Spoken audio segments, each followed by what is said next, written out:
Good morning. Welcome back to another installment. Look what Joe brought. Joe had custom calendars made for us here at the Auto Refinery. I'm going to show you this here real quick. 2025 calendar with all your favorite automotive characters. Pretty cool. You can contact him for, there's Dad's vet. You can contact him or email us. I'm sure he'd be willing to trade some commerce for some calendars. That only helps the cause here. But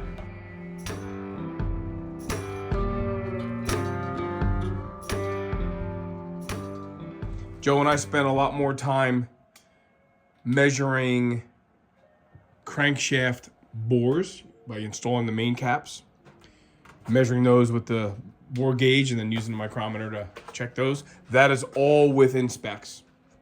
It's actually perfect. We actually also measured connecting rod diameter. We have some specifications here. I mean, this is all the notes and stuff we've been taking as we're doing our measurements. I'm not going to bore you with all that stuff, but we're really, really happy how well this is measuring because it's basically a never been rebuilt engine.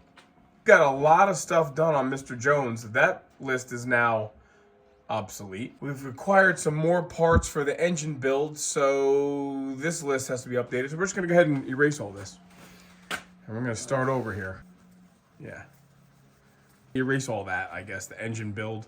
So for the engine build, number one, let's put down dipstick tube so I don't forget to get a dipstick tube.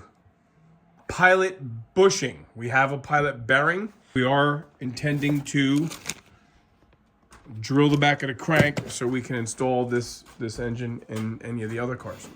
We're gonna flip this table upside down so we can hang the crankshaft and drill it. And then, and only then, can the crankshaft be installed. We went to Lowe's last night and we bought a bunch of necessities because We're gonna drill a crank. we're gonna drill a crank.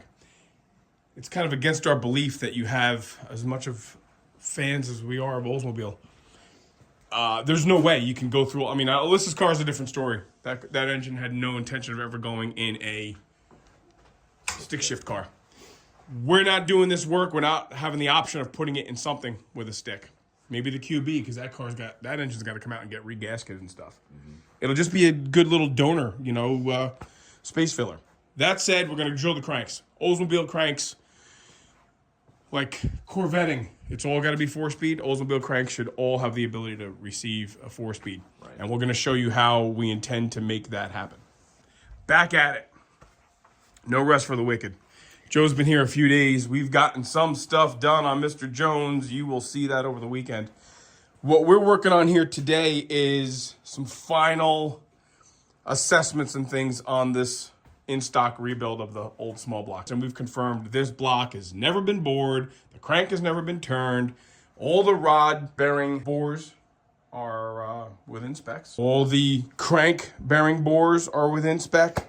Everything is checking out just fine. We know the bore's a little on the loose side, so that's fine. Yes, we got some snow coming. So, a bit of a revolving door here today.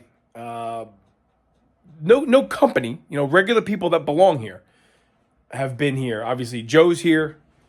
John stopped over, which is part and parcel, which is where one of the places he belongs. Ken, another guy, just walks in. It's the way it's supposed to be. I will have that no other way. Some of these people are supposed to do that. Here's what we've been working on. We can't put the crank in the in-stock build because we want to drill the back for the pilot bushing. And what Joe and I have been working on this morning is building a jig for the drill press to do that. Let me show you what we've done.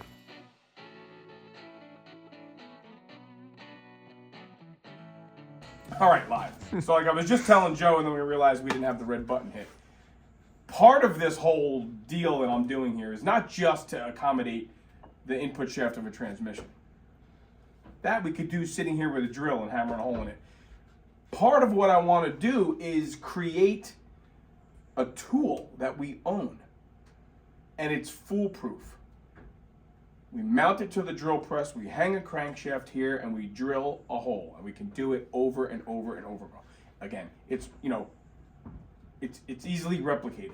If we spend the time now and we build this tool, which I'm not yet completely envisioning how, because we have to accommodate for the dimension of the bolt. We can't just bolt the flex plate in there, because then really everything's just riding on the heads of the bolts. So we're trying to come up with a way to make this template become foolproof, and it may in fact include sacrificing a flex plate, mounting that portion of the flex plate to a plate that then in turn gets clamped and bolted to the inverted table on the drill press. That's kind of what we're doing. I'd rather think about it a bunch of times, build it, spend the time to properly build the tool, and then we have it forever. That's what we're doing right now. I'm going to invert our table. I'm going to want to make sure I'm kind of sort of level, because that's how the crank is going to be. I'd rather mount the flex plate to the flat surface of this. We can still go right through the middle of the hole. Okay. So knowing that, now I'm going to take this off. We have this marked. The L notch on the back of the crank, Joe can show you, is going to be our indicator. That's how this thing is going to go. And we're going to cut this thing knowing that this back here will be our L2. We're going to make this plate mount underside of this left side. Let's try it. Going to go like that. So you see what I mean about how I got to sacrifice? Yeah. I can't get it on there. Right.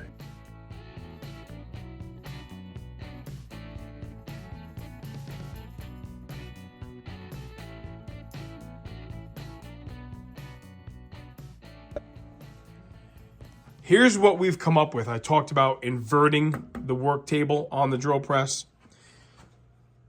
Joe made some washers, filed them down on the bench grinder so they fit in these channels. And what I've done is I've cut these pieces off the balancing weight, and I've trimmed portions of a flex plate, that actual flex plate that came on that motor out of that late 70s Tornado maybe.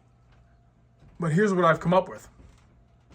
Inverting the flex plate, flipping the flex plate on the crank, we can get 4 bolts lined up, mounted to the work table on the drill press. We have the crank hanging straight down. There is the end of an automatic crankshaft. To receive a bushing, we're going to get bushings, not just use this bearing. But this bearing goes in the back of the already machined seat where the torque converter snout would go. And now all we have to do is make that air gap for the end of the Muncie between that and the crankshaft. And we'll be able to use this drill press to go into the back of the crankshaft and make that hole. I'm not doing this with a crankshaft in the block, and I'm not doing this with a motor in the car. This is how I'm going to do it. Put this little scissor jack under here to jack that thing up and help out holding the weight. Slurry.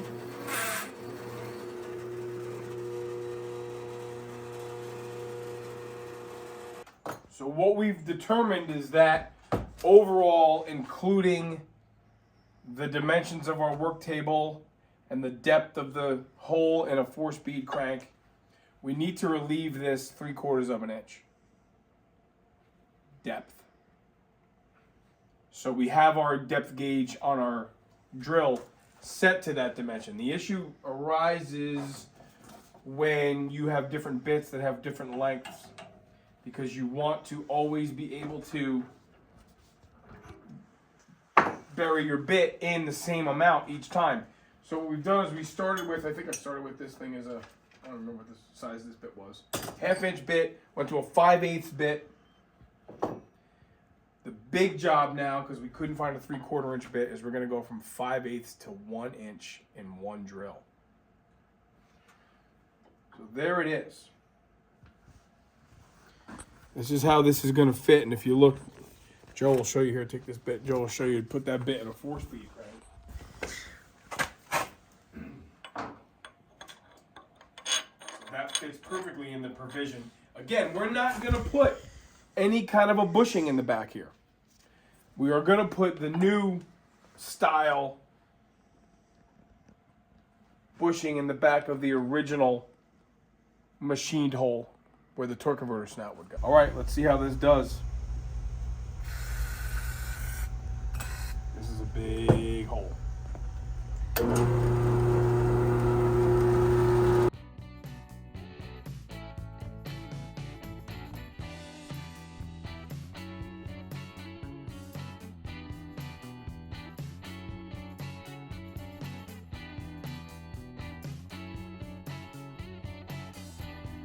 That's a whole lot of metal.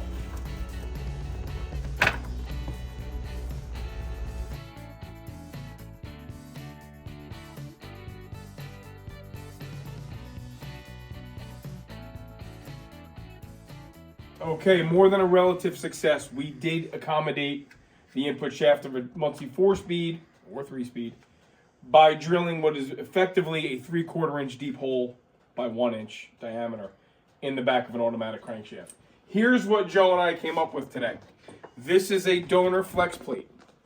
We trimmed it so that it would fit on our work table for the drill press. And I installed it on the crank basically backwards. And the reason for that is so that the flex plate would sit on the table, which is upside down, of the drill press, and allow room for the bolts. Otherwise, everything would be sitting on the bolts and rocking. So now we have this as a contact area, this as a contact area, and there's basically a little bit of room between the bolts. When you flip the flex plate around, you can only get 4 bolts in, 2 opposing. It's not a problem. It held it up just fine. Joe's going to zoom in here and show how that hole came out. That is a hole that didn't exist. That is a hole that once you spend time making the jig, making the template, obviously you want your drill press plumb and you want your work table, while upside down, to be level. This way your drill bit is completely parallel with the crankshaft, at least the back end of the crankshaft. Okay, this was the donor crank. This is not the crank that's polished. It is another nodular iron crank, but this is the crank out of that C's motor. I think what we'll do, Joe's talking me into doing it now, seems like it. We'll take this flex plate off. We're going to put it on the good crank that we've polished. We'll jig it all up here. I think in this case it's going to be 3 different holes. 1/2 inch, 5/8, then the 1 inch. And the 1 inch bit has to work a lot. We just could not procure a nice 3/4 inch bit. But I think if I were doing it for anybody out there, if you need a crank drilled, I kind of have this template set up. I would do 1/2, 5/8, 3/4, and then touch it up with the 1, because it's a lot of work on the 1 inch bit. But we'll do it this way because it's what we have. Now that the crank is polished and the crank is drilled, I think tomorrow we're going to put it in. Yeah. All right, let's mock it up. Maybe we'll set the tripod up to show, just like doing that coil spring. Oh, they don't know about that yet. A little teaser. We spent all the time to jig it up, rig it up, make it the way we wanted. It was about 5 minutes to install. This has been the lion's share of the day here, coming up with this system. So if it works, this crank should go in there, get a couple holes drilled in it, and we're good to go. Okay, go. The new crank is getting installed, or the good crank rather, is getting installed into our jig for the drill press. And one thing we just messed around with is making sure that this thing is centered. So we did a little test hit with the drill bit in there. We're good to go.